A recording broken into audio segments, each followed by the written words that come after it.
Bonjour. Bon, j'espère que c'est correct. Là, j'avais plus de son, le son est tombé. Et alors, j'aimerais ça, s'il vous plaît, dites-moi si vous m'entendez bien avec ce Facebook Live-là pour l'instant. Là. Je veux juste, écrivez-moi, voir si tout fonctionne bien. S'il vous plaît, je vais juste aller voir. Je vais juste aller voir.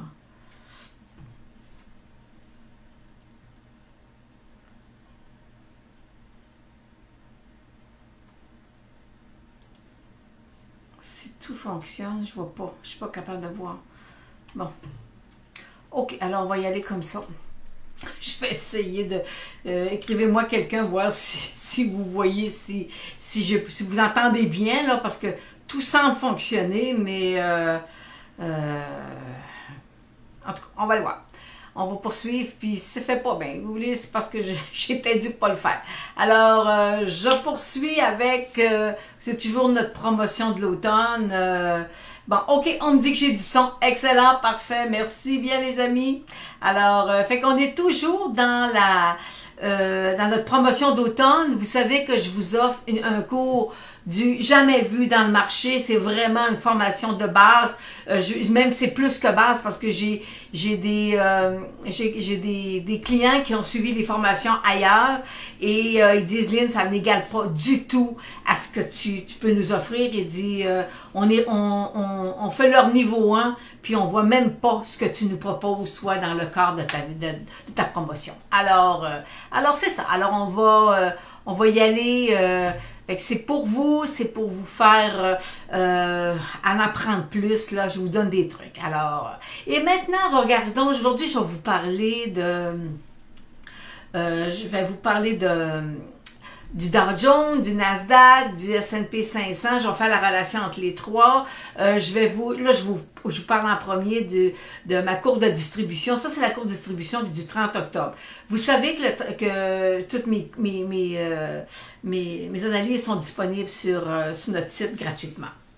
Tout ce qui est indice. Alors, et le 30 octobre, je vous mentionnais que présentement, on était en survendu. Et je vais aller vous mettre la courbe de distribution de ce matin.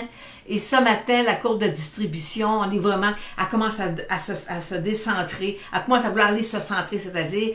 Et la dernière fois que j'avais eu une courbe de distribution vraiment là, déplacée à la gauche, c'était en 2016, janvier 2016, je pense. Alors, fait que là, ça nous indique que présentement, le marché veut vouloir partir à la hausse.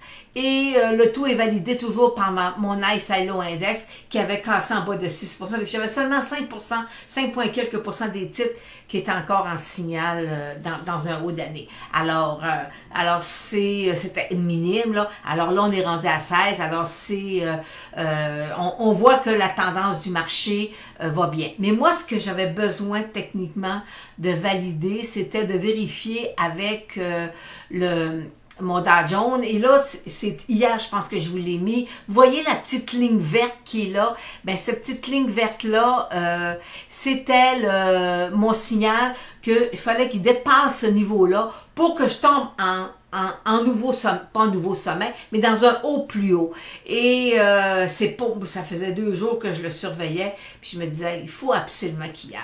Et ce matin, après-midi, oui, ce matin, cette nuit, c'est-à-dire hier soir, on a vu qu'on allait le percer. Alors, je vais aller vous mettre là la théorie de M. Shalda. On a un bas. On a eu un bas, il y a eu un rebond qui est normal, mais on peut être capable d'aller plus haut que la dernière fois. Alors, après ça, il a corrigé, et là, il a fait un bas plus bas. Alors, j'avais 2 bas, et là, il fallait que mon prochain rebond, il fallait absolument qu'il vienne toucher le haut de mon rebond, et là, aujourd'hui, il nous a fait un nouveau haut. Alors, je me suis dit, OK, je veux dire qu'à ce moment-là, j'ai pas seulement une jambe haussière qui s'en vient sur l'indice du Dow Jones. Et aujourd'hui, au moment où j'ai pris ma capture d'écran, effectivement, on avait une petite chandelle, on est dépassé. Est-ce qu'on va aller toucher le 26 951 du mois de septembre, je pense?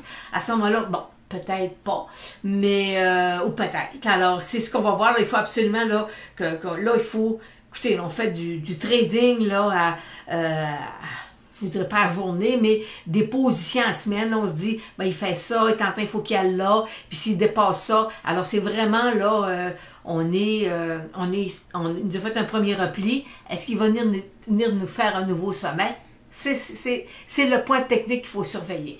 Il a touché sa moyenne mobile 200 jours, il a rebondi. Ceux qui sont dans ma formation avec les moyennes mobiles, allez voir, vous allez comprendre pourquoi on a eu un rebond présentement, qu'on n'est pas en tendance baissière présentement sur les moyennes mobiles avec le Dow Jones.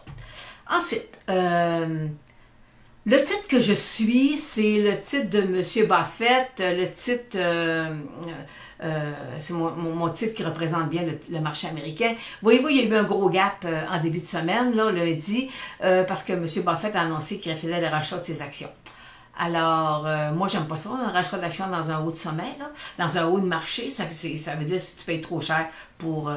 Puis des fois aussi, je dis pas que c'est ça qui est dans le cas de monsieur Buffett, on est parfois, ça cache des fois qu'ils ont émis des options à leurs employés, à leurs cadres, puis tout ça. C'est une façon de les racheter sans que ça touche trop là, aux actions en circulation. Fait que des fois, c'est des petites passes, là. Mais, et aujourd'hui, je vous le présente aussi parce qu'il y a vraiment une petite chandelle qui est plus négative, là. Elle nous dit qu'il y a une petite indécision de marché présentement. Alors, il faut faire attention sur le titre de M. Buffett. Alors, il faut voir, est-ce qu'il va aller plus haut? Puis au moment que je vous parle, ben, je suis à 26 105 sur le Dow Jones. Alors, allons voir par contre le Nasdaq. Est-ce que le Nasdaq m'a fait, lui, la même théorie que sur le Dow Jones, un nouveau haut, un rebond, il est redescendu? Et la réponse, c'est non. Présentement, voyez-vous, j'ai eu un beau triangle sur le Nasdaq et l'indice a cassé. Et présentement, le rebond, il faut qu'il y ait plus haut que mon triangle et présentement, on ne l'a pas. On n'a pas cette hausse. Ça veut dire que ça peut prendre 2-3 jours avant qu'il nous le donne. Alors, pour l'instant, le Nasdaq, je ne suis pas en rebond. Le Nasdaq, c'est le seul indice dans tout ce que je suis où j'ai une cible baissière. C'est le seul. Alors, mais le Nasdaq, vous savez, c'est toute la technologie, puis c'est des titres qui sont à 80 fois les multiples, 100 fois, c'est des secteurs surévalués. Alors, vous savez, quand on dit 50 fois, 80 fois les bénéfices, ben c'est cher. Alors, fait que c'est peut-être normal là, que le marché, ce secteur-là corrige un peu plus. Ensuite, j'ai le S&P 500. Pour lui aussi, voyez-vous, je suis pas capable, j'ai pas encore percé mon rebond du mois d'octobre. Je l'ai pas encore touché. Alors, fait que pour moi, c'est une petite interrogation. Je me dis, c'est sûr que moi, je préfère suivre le Dow Jones, mais parce que moi, le Dow Jones me donne toujours une meilleure vision. Je préfère regarder le graphique de 37. Ça me situe mieux là, qu'un indice qui en a 500. Alors c'est un peu ça, c'est que le but de mon clin d'œil du jour était de vous montrer que on a un nouveau, un haut un peu plus haut sur le Dow Jones, mais que le S&P et le Nasdaq ne suivent pas. Et forcément, si on parle de fin d'année, on est en novembre, là on va commencer à parler de perte en capital, faut aller enlever, faut aller faire du ménage dans nos portefeuilles, aller voir les titres qui ont perdu beaucoup. Il y a des titres, là, vous savez, dans le secteur aurifère, là, puis il y a des titres qui sont vraiment dans des bons marchés, là. Alors, mais il ne faut pas oublier la règle du 30 jours, c'est que si vous vendez aujourd'hui, puis vous rachetez votre titre dans l'intérieur des 30 prochains jours, votre perte en capital pourrait vous être refusée. OK? Ben, elle vous sera refusée, mais il faut vous pouvez pas. Vous pouvez l'acheter, mais si jamais vous êtes vérifié, elle va être refusée. Ensuite, on dit personne liée. C'est pas juste vous. Ça peut être, c'est vous avec votre REER, votre compte cash, votre compagnie de gestion, votre femme. Alors, ça commence des fois à comprendre plusieurs personnes, là. Alors, c'est important là, lorsqu'on fait des ventes, on liquide, là. On fait du ménage, okay? Parce qu'on n'a pas toujours un taux de 100%. Là. C'est normal de prendre des pertes. Mais il faut respecter la règle du 30 jours. Ensuite, on va parler cannabis. parce que on a eu XO, puis j'ai quasiment le goût de vous dire, je suis comme un petit peu découragée de ce que je vois présentement, pas à cause des XO, là, ce que je vois dans le marché, ils voulaient enlever le marché noir, là, ils sont en rupture de stock. En tout cas, moi, dans ma tête, ça fonctionne pas bien, ça marche pas. En tout cas.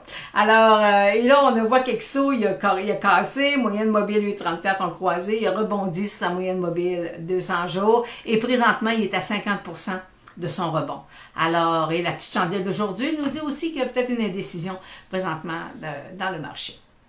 Et on va terminer avec le Bitcoin.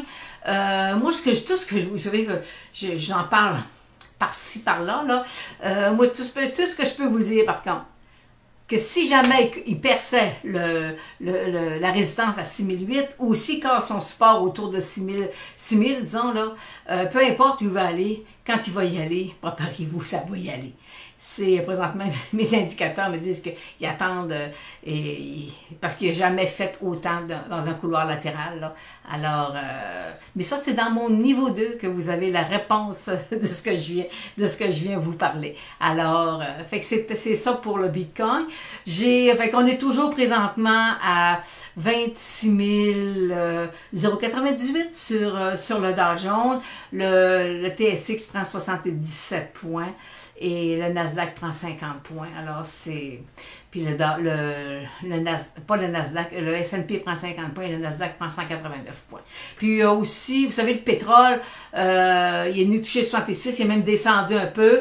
Alors, moi, mon objectif est que là, présentement, on attend, puis on suit le USO pour les gens qui veulent le USO quand même représentatif là, sur le pétrole. Alors... C'est ce qui termine aujourd'hui. Mon petit clin d'œil du jour, parce que je vous avoue que je vous lisais et je trouvais que vous faisiez vraiment pitié. Vous vous ennuyez dès 15h30, mais vous comprenez que c'est énormément de temps là, pour moi monter à 15h30, puis on est très surveillé en plus. Alors, fait qu'il faut... on peut pas... faut être prudent, faut être... faut être prudent tout simplement. Alors c'est ce qui termine aujourd'hui. Alors on se revoit là, possiblement là, prochainement. Là, ça va voir qu'est-ce que le marché va nous donner. Puis si je vois à un moment donné que le marché veut sembler à vouloir s'inverser.